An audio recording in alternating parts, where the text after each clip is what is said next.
Hello mga maring. For today's video na naman natin, magluluto na naman tayo ng miswa. Konting karne, saka patola at miswa. Bisa-bisa muna. Diba? Nuna ko yan bisa yung karne para may lumabas yung kanyang, mag-brown ba siya. Tsaka ko na rin lagay sibuyas, bawang. Naglagay na rin ako ng kamatis, cherry tomato. Kasi sayang, ang dami pa namin kamatis. Antayin po natin muna mga langga mag-kulo-kulo siya para lumambot yung karne. Saka natin ilalagay yung patola at saka miswa. Pakulo-kuloin muna natin. Ayan, kumulo-kulo na. Ayan. Lagay na natin yung ayan, ito na mga maring yung aking patola, fresh galing sa garden ni tatay. Diba? Kakapitas niya lang ito kanina. Dala niya pag-uwi niya. Diba?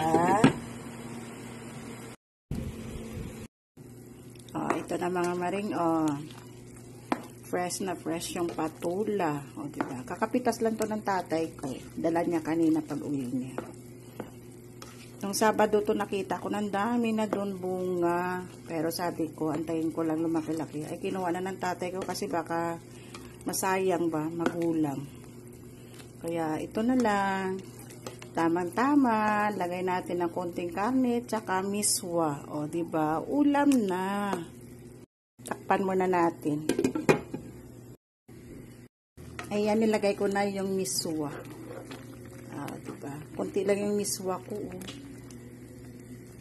Pero okay na yan, madami na yan. Pag naano na siya, madami. Lalagay ko na yung sibuyas, dahon. Yan. Ayan, mas pinasarap ng sibuyas, dahon, pinabango. Ayan, tsaka may konting anghang yan.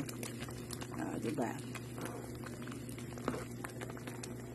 Ayan, sarap-sarap na ng aking miswa, patola, tsaka kunting karne, at maraming sibuyas dahon. Diba? Ayan, okay na to. Salamat. Mga maring, tikman ko yung niluto kong patola. Miswa, tsaka patola. Parang sarap.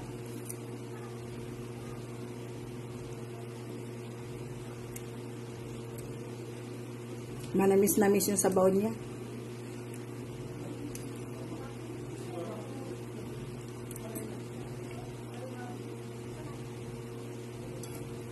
Sarap.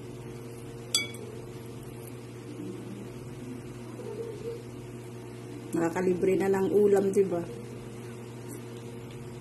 Mahal din kayang patola, no? Dito sa amin, minsan isang piraso 20. Sayang din yan, 20 din, diba?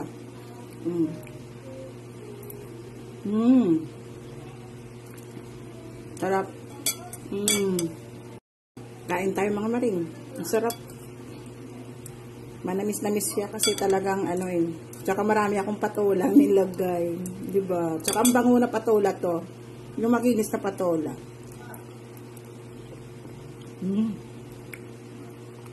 Sarap.